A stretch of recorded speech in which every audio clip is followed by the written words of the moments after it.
Dans son livre « L'expérience interdite », le père Joseph-Marie Verlinde écrit « Ne portons-nous pas tous en nous le désir d'une rencontre comblante, l'aspiration à une plénitude, l'appel à nous arracher à la médiocrité de nos vies quotidiennes pour nous élancer vers un être absolu, premier. »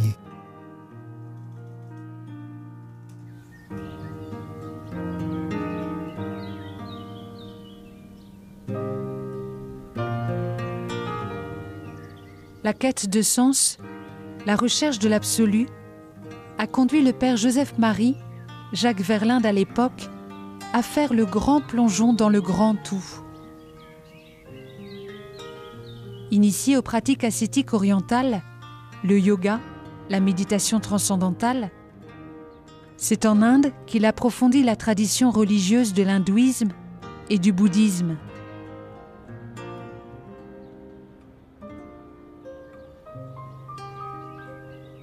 Emmené par la suite dans les pratiques ésotéro-occultes, il raconte aujourd'hui son expérience et la confronte avec la vérité de celui qui est venu le chercher aux extrémités du monde, le Christ.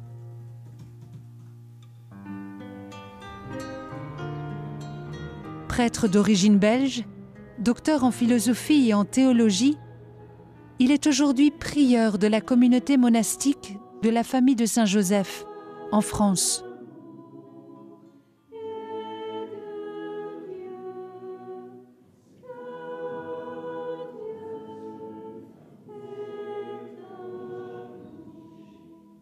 Dans les années 68, j'avais 20 ans, c'était la pleine exubérance de la grande révolution culturelle. J'étais chercheur en chimie nucléaire et dans les milieux scientifiques, dans les milieux de recherche, ça bouillonnait intensément. À ce moment-là, je me suis laissé emporter par cette vague.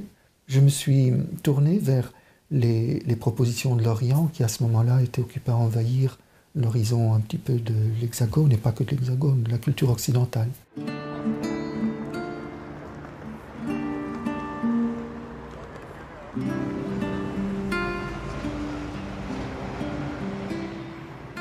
Que puis-je savoir?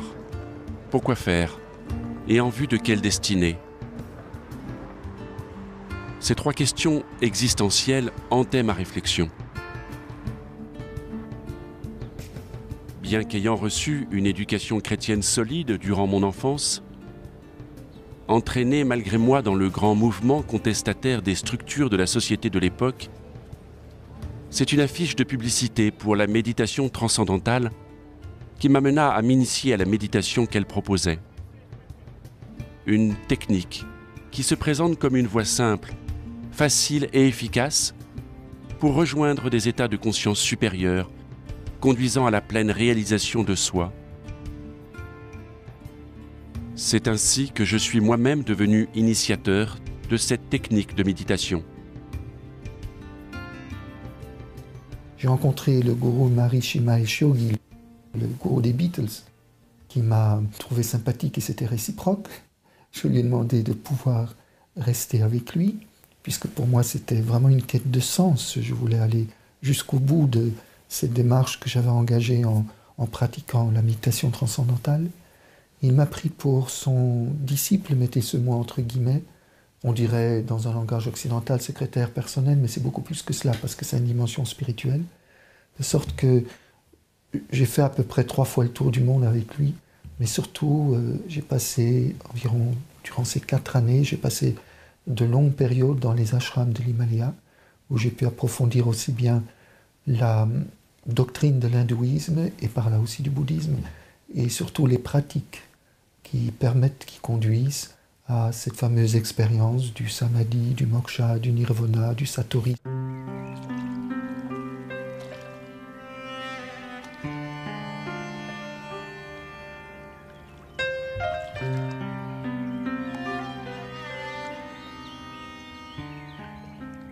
Mais ces pratiques sont des pratiques intensives du yoga. Quelle est la vision pour vous de ces mystiques naturels comme l'hindouisme, le bouddhisme? Alors disons en 2 mots, puisque pour la tradition orientale vers laquelle l'Occident s'est tourné dans ces années-là, pour cette tradition, il n'y a donc plus de Dieu transcendant personnel, puisque c'est celui qu'on a essayé d'éliminer. Alors, il s'agit d'un divin immanent, une énergie divine impersonnelle. Tout serait divin par nature, tout ce qui existe, tout ce qui s'affirme dans l'être serait de nature divine. Si tout est divin, c'est une énergie impersonnelle dans laquelle il faut que je m'immerge, que je noie mon je personnel pour arriver à cette expérience de fusion dans un grand tout. C'est effectivement une expérience fascinante. Et puisque j'ai pu la vivre plusieurs fois, cette expérience, en quoi est-elle fascinante? Cela se passe par un ensemble de techniques physiques, respiratoires, psychiques, de concentration, soit mentale, soit visuelle, et ont pour but d'éliminer toute activité du sujet. Entendons bien, où il n'y a plus de sujet, de quelque verbe que ce soit. Je bouge, il suffit de ne plus bouger en prenant une position, par exemple celle du lotus, on peut tenir une parfaite immobilité. Je bouge, oui, mais je respire encore. Eh bien, il suffit de maîtriser la respiration jusqu'à ce qu'elle soit plus qu'un voile, pratiquement plus rien par le pranayama. Mais enfin, ça ne m'empêche pas de réfléchir. Eh bien, il faut maîtriser la pensée jusqu'à parvenir à pratiquement l'éliminer par une sorte d'état de transe, par répétition de mantra ou par concentration visuelle, jusqu'à ce que ce jeu, finalement, disparaisse, effectivement. Alors, la fascination de l'expérience, c'est qu'il n'y a plus de souffrance possible, puisqu'il n'y a plus de jeu.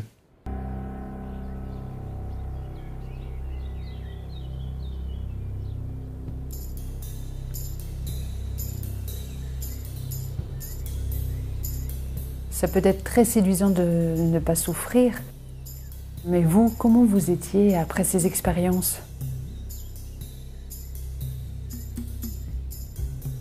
Ce qui me troublait dans la relecture de ces expériences, c'est que renoncer à souffrir est certes très, très séduisant, mais cela implique aussi de renoncer à conjuguer le verbe aimer. Parce que si je ne peux plus souffrir, je ne peux plus aimer, il n'y a plus de je au verbe aimer. Et c'est vrai que cela me troublait beaucoup. Et c'est un point sur lequel je voudrais insister, où je crois qu'il y a quand même une trahison dans la présentation que l'on fait des traditions orientales en Occident, où on a un peu oublié, entre guillemets, cet aspect-là, cette radicalité de la disparition du je qui implique que, eh bien oui, l'amour est une illusion.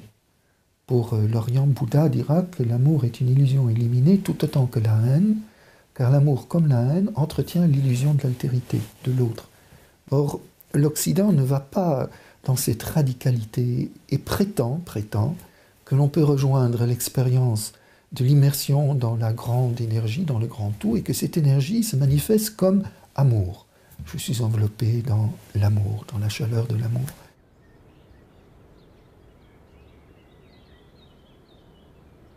Mais alors l'amour n'est pas une personne. C'est une grande énergie dans laquelle l'homme prétend qu'il peut s'immerger. Là, il y a évidemment un problème.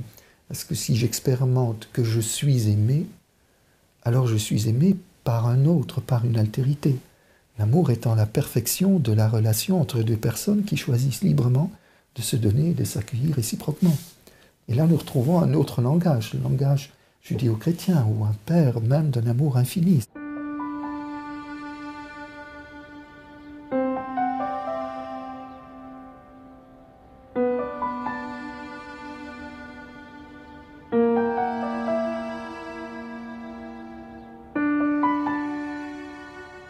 Cet amour subsistant, c'est l'esprit.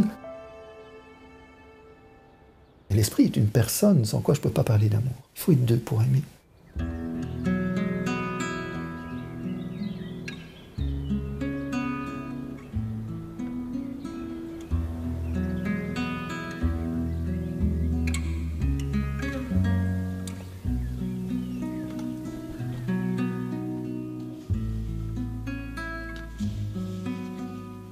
Mais alors avec tout ce que vous nous avez partagé, pour des chrétiens qui pratiquent le yoga pour leur bien-être, ils peuvent continuer ? Alors, pour le yoga, Je dirais qu'il n'y a pas de yoga chrétien, mais qu'il y a des chrétiens qui font du yoga. Seulement, il y a yoga. Le yoga tel que nous l'avons pratiqué était en quelque sorte une liturgie, faisait partie d'une grande liturgie. Tandis qu'ici, beaucoup d'Occidentaux font du yoga comme exercice de relaxation. Ceci dit, lorsque j'avais dit au gourou, c'était lors d'un voyage en Allemagne, je lui avais dit que les Européens faisaient du yoga pour se détendre. Il avait éclaté de rire, il avait pris un fameux fou rire. Puis lorsqu'il s'est arrêté de rire, il a réfléchi un instant, il a dit « Mais ça n'empêchera pas le yoga de faire son effet ». Ce qui est très significatif. Et l'effet du yoga est à l'encontre même de la dimension chrétienne, de l'attitude chrétienne qui est l'accueil de l'autre, se laisser découvrir par l'autre et se laisser personnaliser par la rencontre avec l'autre.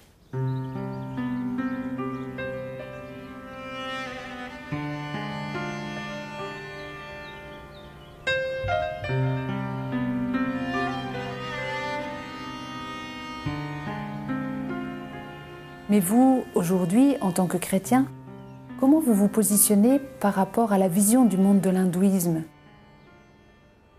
Est-ce que l'homme peut se réaliser avec cette mystique hindouiste? Alors je ne diabolise pas l'hindouisme parce qu'il fait partie de ces grandes traditions religieuses qui sont l'expression de cette quête de l'homme vers Dieu. Et partout où l'homme cherche authentiquement la vérité, l'Esprit Saint est présent secrètement. Mais il y a une radicalisation dans l'hindouisme que je ne peux évidemment pas suivre. Et je m'expliquerai dans une comparaison entre la mort du Bouddha et la mort du Christ qui m'a beaucoup frappé. Le Bouddha est malade, il appelle ses disciples. Il leur donne ses dernières directives. Il se met en position de lotus et se retire dans le nirvana. Avec le petit sourire caractéristique, il se retire tellement qu'il meurt, c'est-à-dire il quitte son corps. Or, on peut dire, mais c'est un peu technique, que l'orientation des énergies dans cette position du lotus correspond un petit peu à ce qui se passe dans l'enfant, dans le sein de sa mère, une position fœtale. Donc il y a une concentration sur lui, il y a une implosion. Alors que le Christ meurt totalement déployé, dans un grand cri, les bras ouverts, dans le don total de soi.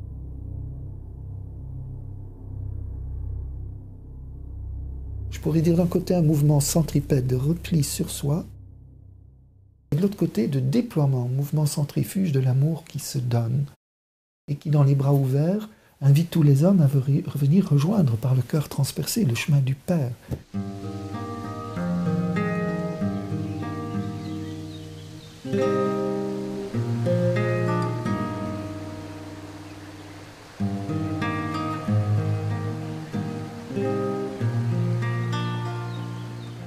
C'est dans ce créneau-là que le Seigneur est venu me chercher, dans cette hésitation devant les caractères illusoires de l'amour.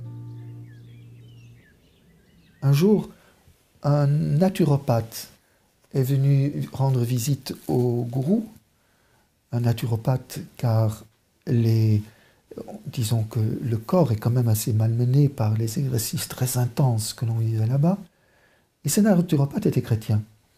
Et comme j'étais, ce que je disais, le secrétaire personnel, même si on ne l'appelle pas ainsi, il devait passer par moi pour rencontrer le gourou. Et donc, en attendant la rencontre, on taillait une bavette. Et il me demande, il dit, vous étiez chrétien? Vous êtes baptisé? Je dis, bien sûr. Vous étiez chrétien, mais aujourd'hui, qui est Jésus pour vous?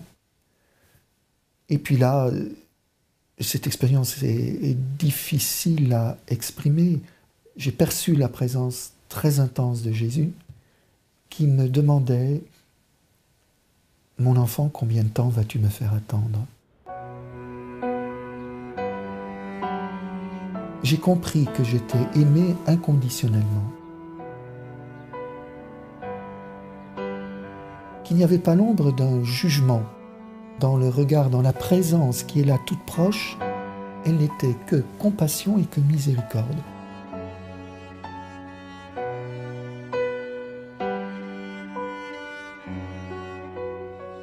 Et d'un seul coup, je me suis trouvé debout, mais une force incroyable. Et debout, j'ai compris, tu sais ce qu'il te reste à faire.